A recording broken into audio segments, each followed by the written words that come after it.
So, recap of last week. I want to say I stuck to the plan about 95%, if not more. I was really good about staying in my macros, doing my cardio, and getting adequate sleep, which is the things that I was going to try to work on. Definitely didn't go over, I think, ever. If anything, the only me not sticking to the plan was I ate out, but I accounted for it. So it's not like I went out and ate overboard. I just, instead of having chicken and rice at home, I had chicken and rice at a restaurant, kind of thing.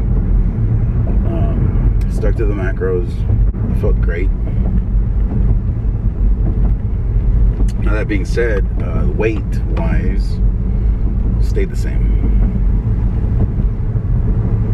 Yeah, so we went to 258, 257, 256, 257, 258. So weight-wise, we kind of just went back up to where we started, which I guess that tells me that, you're still saying, well, yeah, that tells me I thought I was eating at a deficit, but apparently I'm not. So I took those. This is why metrics are very important.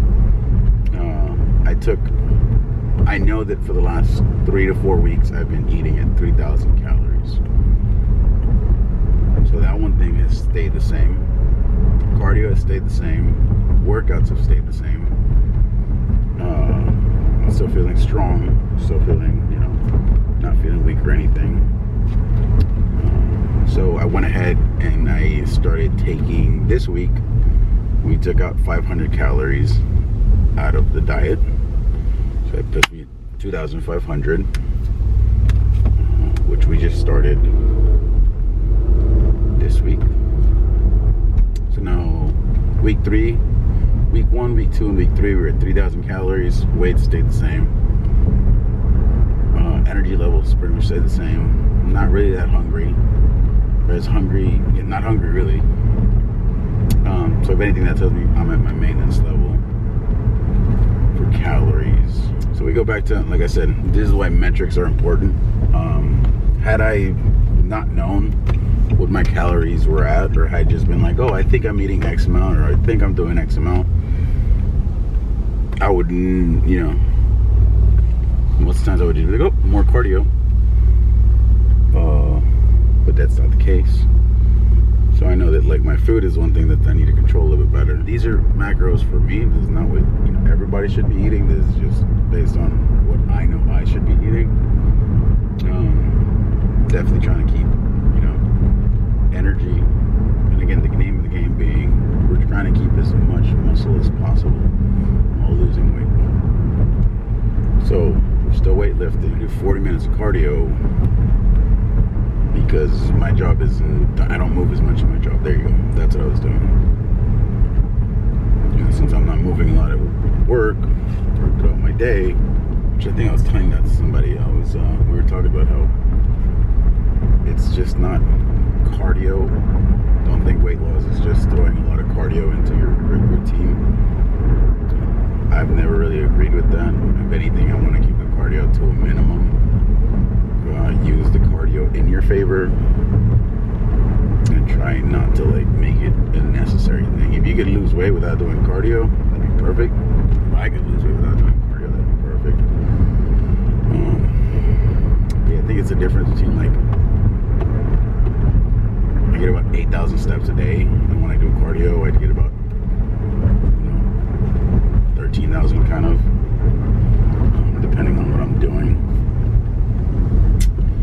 But yeah, I'm trying to think what else I need to say, what else I need to do. Oh, I did shave.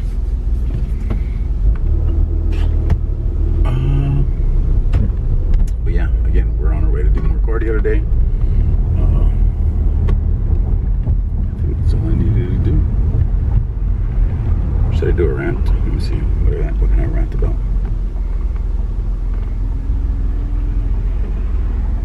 You know what? If you're in the gym and you're wearing Crocs, why are you at the gym? You go back home, take a nap. I don't know. Yeah, if you're in the gym, you're wearing Crocs or you're wearing sandals because you saw somebody else do it,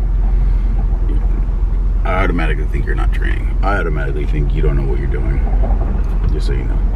Slides, same thing. If you're in the gym, you're wearing slides, Crocs, or Birkenstocks, whatever, I automatically think you don't know what you're doing.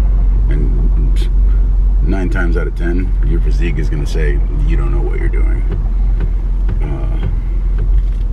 You just can't get any foot placement. Why? That's my question. Why would you even do that? I don't get it. So, that's my one thought for today. I may have more rants later, but get yourself a pair of shoes. Go to Academy, go to Burlington, go somewhere. Just put something over your foot. It's a hazard. You're going to get hurt. You could get hurt. Don't do it. Alright, so the music at the gym was really loud, so I had to mute all the videos because for copyright reasons. So you get to listen to my voice. Alright, so today, as you can tell, it's going to be back day. I like to start my back day with a lat pull down. I feel like it really gets all the back muscles ready. Definitely worked our way up here. I want to say it was about 5 sets. This is going to be my second to last set, if not mistaken. Really focusing on stretching the lat more than anything here, right there. And of course, I don't like to arch my backs too much whenever I'm doing a lat pull down, but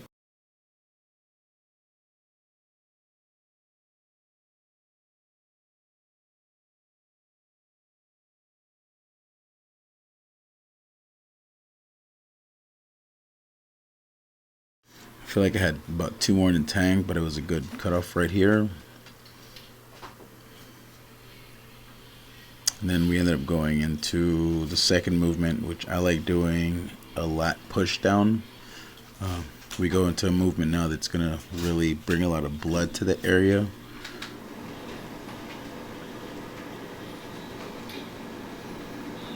Again, with this one, what I like to do, as I'm coming up, my body goes down a little bit, and as I'm coming down, my body comes up a little bit. Feels like that really stretches the lat at the top, and I feel like it really contracts it at the bottom. And I want to say this is either my last set or my second to last set. Really focusing on the squeeze at the bottom. As you can tell right there, the back already feels very full. And I feel like I'm ready to go to my next movement, which I like to go into some kind of rowing. After we did a lat pull down, we did a lat push down. Now we go into a lat row. I don't know about y'all, but my hair was looking really good this day. So we kind of didn't wear a hat today. So there's that.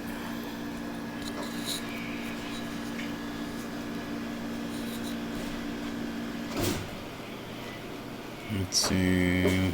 I really like to use these straps. I do think that if you're not using straps on back day, you're really missing out on some really good back progress. I will say when I'm lifting lighter weights, I try not to use them, but on machines like this one, which I've never used a row like this, I really liked it. I feel like it really puts a lot of the emphasis on the lats. Really liked it because you can tell that chest piece really moves a lot back and forth, and then the seat itself moves up and down. So the adjustment of how you can use this machine is, top notch. Again, on this one, we're focusing on really letting kind of the shoulders come forward but not take over the movement, and then really focusing on squeeze in the back. And squeeze. Yep, there you go. That was a good one. Oof.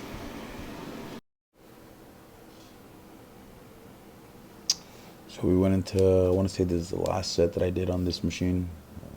Hey, if you went to the gym, you didn't take your pump cover off. Did you even go to the gym? Anyways, so I think I still played around with the adjustments on the chair. I feel like on the last ones I was a little bit too high. Yeah, so I ended up bringing this chair a little bit lower. I ended up scooting the chest pad a little bit forward until I found a position that worked better, which I think this is the one that I did. It allowed me to, yep, fully stretched. And then when I contracted, really felt like I was more aligned with my lats than anything. Uh, so then after this, we went into another variation of a lat pull down. If your gym doesn't have this lat pull down, you're missing out. That's it. Like, switch gyms, go to a different gym. I really do believe this is one of the best workouts for the back that you can do. There's very little. I don't think a cable is good, but you just can't beat this right here. It keeps you, keeps you in place. It really lets you stretch that lat at the top part, and then it lets you come in and get you a really good squeeze. And that angle that the machine's at, I just think you can't beat it. And I always say one of the biggest mistakes that I see a lot of people whenever they do this machine is they like to rock back whenever they're coming in, but that kind of defeats the purpose. I like to really, if anything, come a little bit more forward, and then really make sure you drive those elbows as far back as possible. So then I was not texting. I was actually recording my workouts. So we recorded the workout, and then it was on to the next movement, which you have to do some kind of row. I chose a seated row. Again, this Valive gym has a great whole bunch of different attachments that you can use. So we went like a low row. Again, really focusing on really, coming forward, stretching, and squeezing. Trying to use as little arms as possible. And then pretty much just pumping it. This is my last workout for back. So really focusing on the pump here.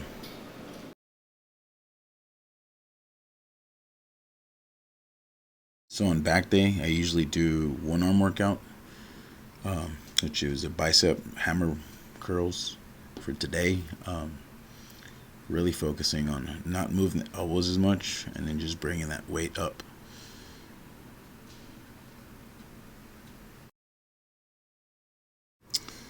And I do superset that with some shoulders. Again, it's another one of those machines that if your gym does not have this machine, tell them to buy it or go to a different gym, because you're missing out. There's really nothing like this machine here. I think it really loads the shoulder very nicely without like using anything else. Every one of these reps that I was doing, I think I had like 15 pounds on each side, and felt like 30s. It was, it was really heavy, but everything was just on the shoulders.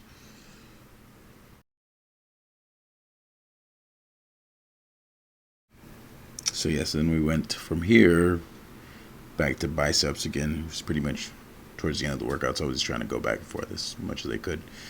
I want to say this was like after my second set of shoulders, and you can already tell the shoulders are coming in. Again, really focusing on these, out, trying to send the elbows far back, trying to, if anything, bring the weight up. And of course, if you go to the gym, you don't check that pump, you don't, flex a little bit. Did you even go to the gym? My legs, actually really like how they look right here. My lats were feeling very full today.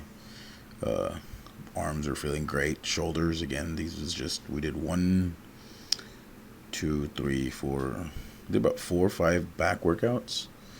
All of them were only like about 2 working sets. And then again, same thing for arms and shoulders. Everything was feeling nice. We did one of these lat spreads, which I need to work on this. Posing is a lot harder than you think. Anyways, I had some self-doubts about the numbers and the macros that I was talking about last time. Well, actually, first of all, as you can tell, I joined a new gym. It's Valive Gym down in Houston. I'm trying to get some more shots of it today. Get y'all a better idea. It's a really great warehouse gym. If you're ever in the Houston area, make sure you try that gym out. Like I said, I do have a friend that's coaching me, but not very hands-on. So I knew I needed to make some changes. So I started making some changes to it, which again highlights the importance of having tracking in the sense of seeing progress. Yes, I always tell people, if you see progress without having to track, then keep doing it. But just know that eventually it's not going to work, and you're going to have to start tracking. But yeah, so the importance of tracking, knowing, hey, my cardio was good, my sleep was good, my eating was on point, training was on point. So what's going on? So we decided we're going to try new macros. We're only going to take 250 calories. So we're going to try new macros. We're going to take 250 calories down. So instead of 3,000, we're doing 2,750. Don't get too confused with the numbers. These are just my numbers. The importance of tracking, knowing what we're doing, knowing that my sleep is good, so I don't need to improve that. You could always improve sleep. But yeah, we knew the changes that needed to be made, and we went ahead and made those changes. I will say I'm hungrier already. It's only, well, not hungrier. I've noticed hunger already. There you go. On the third day, because I started my numbers on Sunday, and then I was actually, funny enough, I went a little too low. Wait a minute. Yeah, I went a little too low with my numbers, and I just wanted to confirm. Hence why, like I said, I called my coach / friend, and I was like, hey, if this is what I'm thinking, what are you thinking? And we kind of agreed. I cut about 500 calories where he only cut 250. Again, longevity, long term. Changed the macros. Training staying the same. Sleep is great. We're not taking any supplements yet. Again, on a cut, you're gonna feel some hunger. It's the way it is. If you're not feeling hungry, it means you're pretty much eating your maintenance. So, you know what? That's what it is. It's kind of what I noticed. I was eating about 3,000 calories, and I was not feeling hungry. I was still feeling full, but not bloated or really full, just full. So 250 calories under, I'm already starting to feel the hunger levels, which is fun. I love that for me. For now, we're gonna keep doing just voiceovers on the workout videos. I am looking into getting a little microphone or something, and then possibly upgrading the camera. I think I said that last time. But I actually told myself that I need to do at least 10 videos with this camera, because I've had this camera for about a year now. Didn't even make a video. So I said, nope, we're not gonna do that. I'm a very impulsive buyer, and I would just buy stuff and then not use it. That's this camera. I was actually gifted this camera. Anyways, yeah, I said I was gonna make at least 10 videos with this, and if I can commit to that, well, make sure you like the video, subscribe, share it with your best friend. I don't know, do something with it. And then leave a comment. What do you want to see? Any gyms that you think I should see in the Houston area, if you're in the Houston area, and we'll go from there.